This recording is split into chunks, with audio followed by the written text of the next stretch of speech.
Alright, I thought maybe some people would like to be interested in this footage, this documentary that they came across concerning unidentified flying objects. This is taken from, I've shortened it because there's it's quite lengthy, but let me just let's see now. The Nimitz Encounters, okay? It's called the Nimitz Encounters. I found this quite fascinating. It's, you know how you do with these UFO things, that it's really not very good, is it? Not even the film footage is very good, and the stories are not very good generally. You do get some really good ones, Rendlesham Forest for instance. And the like, but the vast majority, nah, not really. Berwyn Mountain, yeah, fine. But as we say again, vast majority, nah, not really. But there are some genuine ones, and this one is quality, it's genuine, comes across as genuine.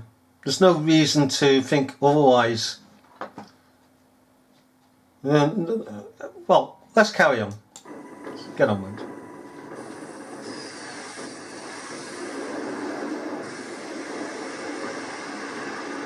November 10th, 2004.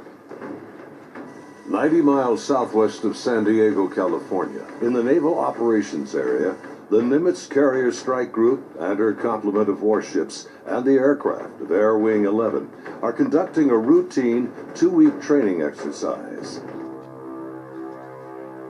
Nearby, the guided missile cruiser USS Princeton has been tracking unknown aircraft that appear and disappear from her sophisticated Aegis radar screens.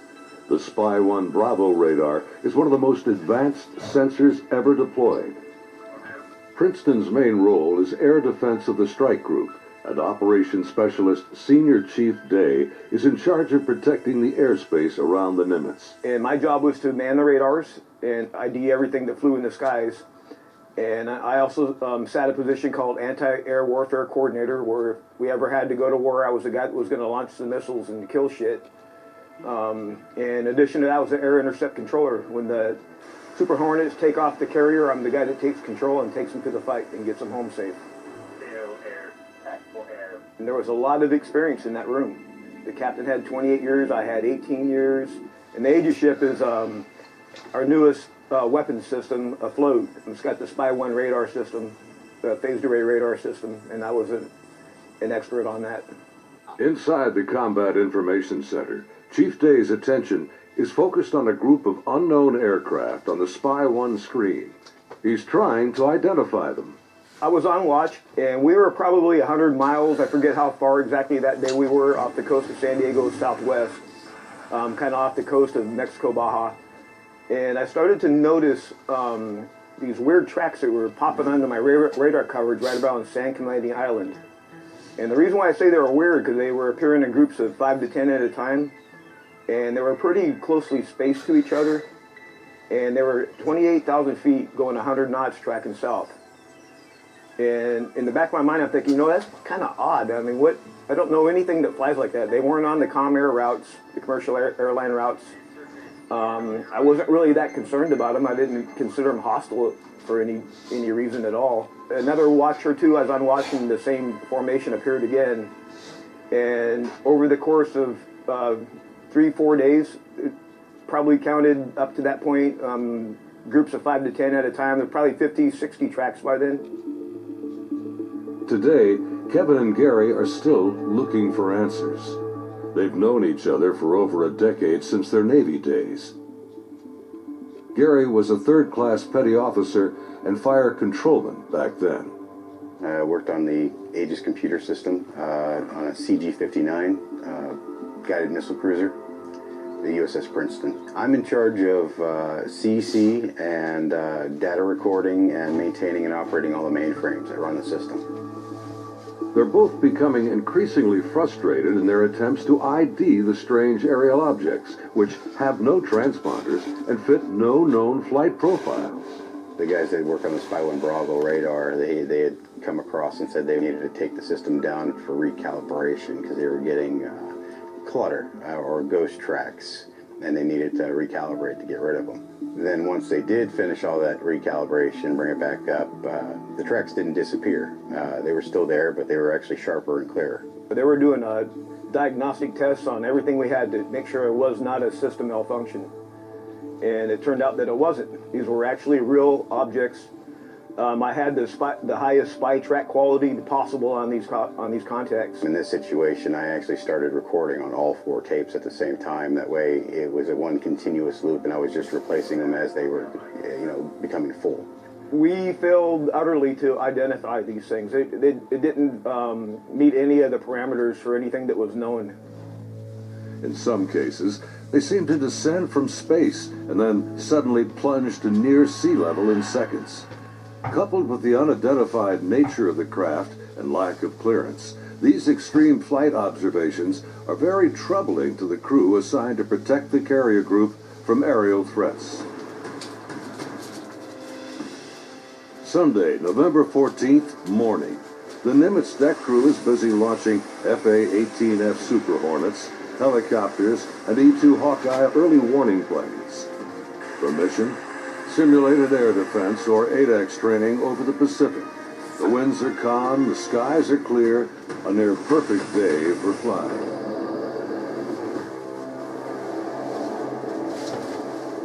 As they launch, the Black Aces Squadron has no knowledge of events happening nearby.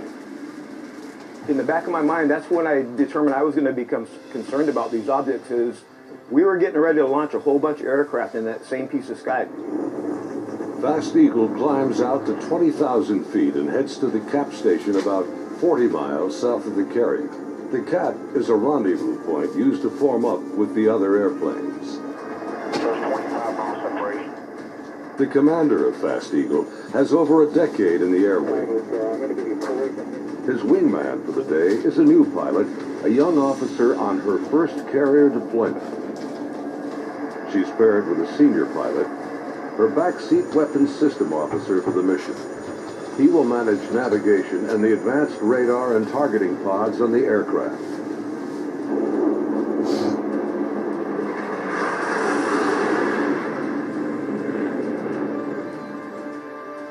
Overhead, an E-2 Hawkeye from the Wallbanger Squadron is on station directing the aircraft. Banger provides eye-in-the-sky command and control during carrier flight operations. Back in the Combat Information Center on Princeton, the mysterious objects are back. And today is the first time Senior Chief Day has jets in the air that can intercept the mysterious aircraft. Seeing these contacts, Captain Smith orders me to intercept one of them. So I went back to the console. I picked the closest one that was to us, and I had intended to let the Hawkeye do the intercept because they already had control. It was just easier. Day briefs the captain, and they agree to send the Hornets. The air intercept controller aboard Princeton, call sign Charlie, radios the Hawkeye and takes control of Fast Eagle. Banger, Charlie. Charlie's a banger, good. Banger, Charlie. Do you hold unknown air contact? Blah. 270-48, 28,000 feet, bogey. Charlie, Banger, negative. Radar picture's clean. The E-2 radar operators have been frustrated in their attempts to get a radar return on the unknown aerial target that Princeton is tracking. Even with their 24-foot radar dish, they can't get a lock on the object. Banger, Charlie. Transfer Fast Eagle flight to Charlie Control, button 13. We have a real tasking for them. Charlie, Banger, roger. Fast Eagle, Charlie, stand by for real tasking. Charlie, Fast Eagle, send it. We vector him towards that position in the sky, and real quiet on the radio. I'm just giving him bra calls, which is bearing range altitude, to these unknown bogey group. And basically I'm just telling their crew where the object is, the bearing from them, and the range from them, and the altitude so they can drive towards it. Contact Bra 270 41, 20,000 feet, bogey, snap, 270, over. Roger, bearing 270, 41 miles. 100, go trail. 100. State. State 12,000 pounds. Clean, do you have it? I'm trying to get a track on it now. They said link 16, but my radar picture is clean. The next radio call takes everyone by surprise. Fast Eagle 110, say loadout. 110, what's your weapons loadout? Yeah, the tactical action officer, the TAO, jumps on the radio. Her name was Lieutenant Elders, and she just point blank asked the Fast Eagle flight if they were carrying any type of weapons. And there was a stunned pause on the radio. Link's clean, Princeton. We just have CADAM training missiles, and they're not coming off the rail. We're in an exercise environment, and the last thing we wanted to do is start shooting stuff. Now the controllers have the pilot's undivided attention. Normally, the squadron doesn't carry live ordnance when training. What do you guys think that was about? What, about the loadout? I have no idea. Maybe it's drug runners or something. Yeah, it could be. Or a law assassin out of SoCal. I don't like this. Fast Eagle Charlie, contact Bra 16034, 8,000 feet, bogey.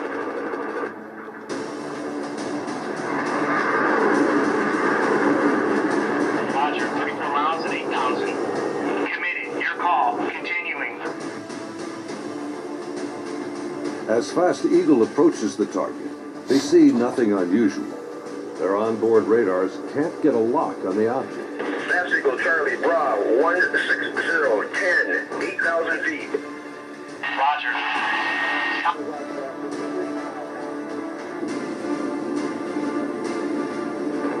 Fast Eagle Charlie, merge plot. Basically what the merge plot means on the radar, you got two objects in the same vertical piece of sky, so when I'm looking at the 2D display, it looks like a one radar blob now.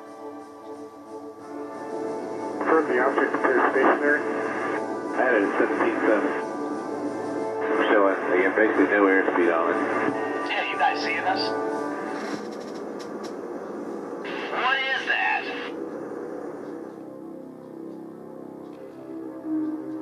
As the Super Hornets approach the target, they see a disturbance on the ocean surface. It's about the size of a 737, and it looks like something could be just below the surface. 100, anchor here, Eagles 2-4. Roger. Charlie, Fast Eagle. We're observing something in the water here, possibly aircraft in the water at the merge plot, just north of our position, about 2 miles. Charlie, roger. I'm descending to Angels 14 to take a look. Do you think that's our unknown? Not sure. Radar's clean. As soon as he got to the merge plot position, the object that he was intercepting dropped from 28,000 feet down to 50 feet above the water in 0.78 seconds, as I found out later the next day. As the Super Hornets get closer to the ocean disturbance, he suddenly spots another craft above it, a much smaller white object with an oblong shape, hovering, then darting just above the waves.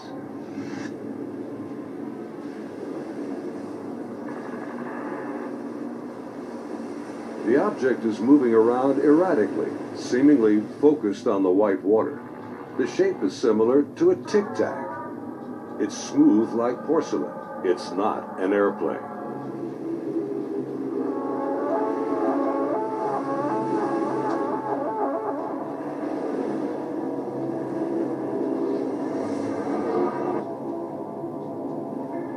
Suddenly, the object begins to rise into the air.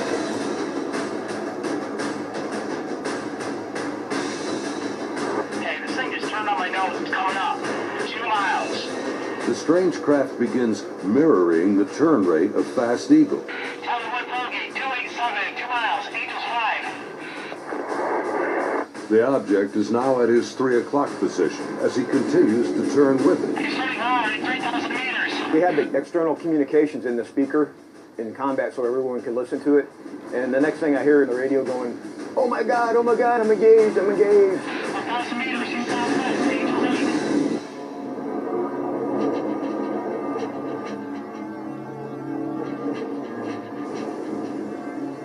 The commander is now about a mile away as he maneuvers his Hornet to get behind the unknown craft.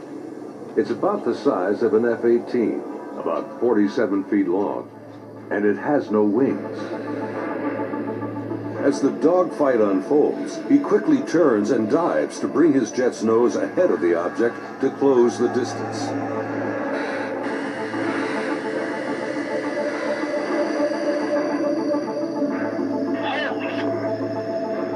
He jumped. 1,000 meters, he's...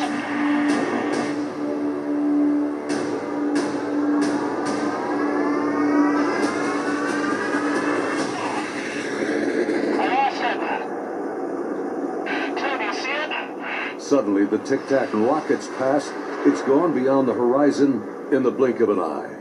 I saw it go 137. No tally. That didn't just happen. Say again. That's Eagle Charlie, sir. You're not going to believe this, but the bogey group is now back at your cap station.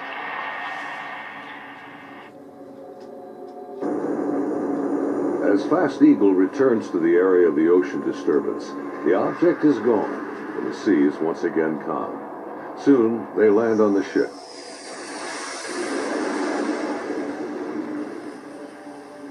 Back on board Banger, the flight crew has been listening to the radio transmissions from Fast Eagle. The crew has been tracking the intercepts on their advanced display systems called the CEC.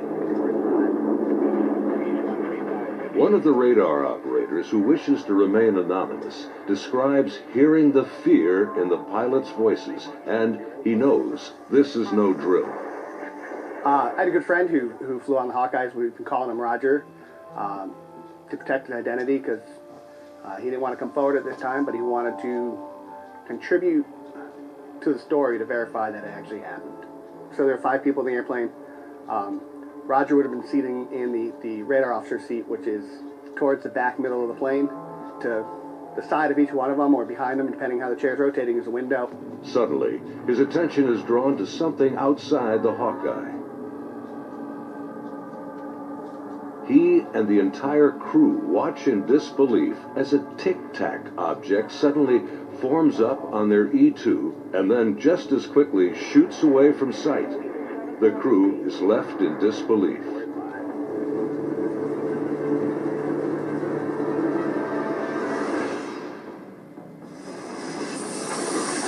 As Banger returns to the ship, the crew is shaken.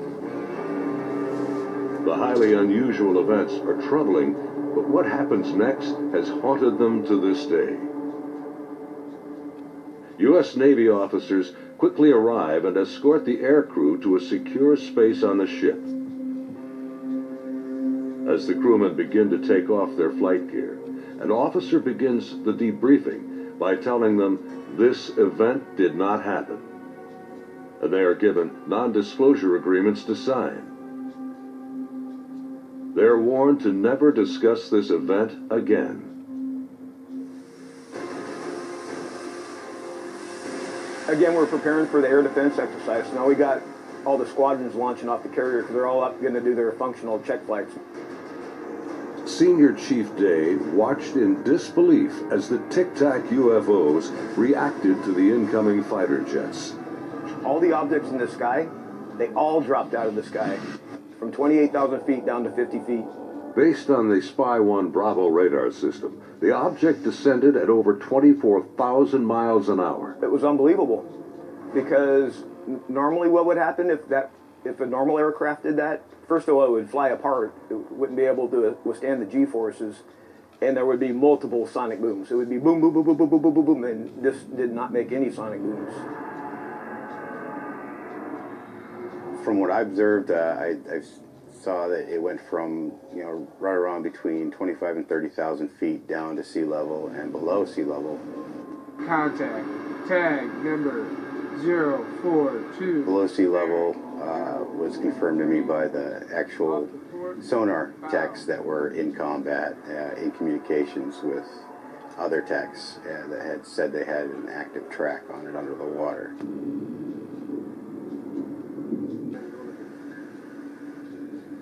They're talking with their sonar guys on the sub that was with us, you know, and I mean, I was told directly that it did go underwater. You know, I mean, it went from being in the air to underwater. From what they were saying, it was going averaging about 500 knots under the water. You know, so it did slow down when it hit the water, but it didn't affect it inertially. After the intercepts, both Kevin and Gary climbed up to the ship's bridge wing to get a better view of the objects through the binoculars. We go up to the bridge wing and look at them through the big eyes, which is heavily magnified binoculars that are out on the bridge wing of the ship. Even when I was off watch, I was usually up in combat anyway, and I was sitting at the console. I just picked the closest object to us, and I got the relative bearing from the ship, slave over to the relative bearing of about the right altitude, and saw this white light in the sky. The movements were smooth to erratic. They just moved from one point to another. It was always a very sharp and clean movement. It always felt like a constant speed, not like speeding up. Just it needed to go to that point, and it decided to do it at this speed. And then it would just go from nothing to the speed they were going to go, and then stop at the next point. Meanwhile, back on the Nimitz, aviation tech Patrick Hughes is working to secure the classified data recorders from the Hawkeye that encountered the Tic Tac. We pull out their hard drives. We call them RMCs. We call them bricks because they physically heavy like a brick. But they contain the software to run the airplane. They also record a lot of the data that the aircrew sees during the flight. So we take the removable stuff, we take it out, we go downstairs, back to our shop,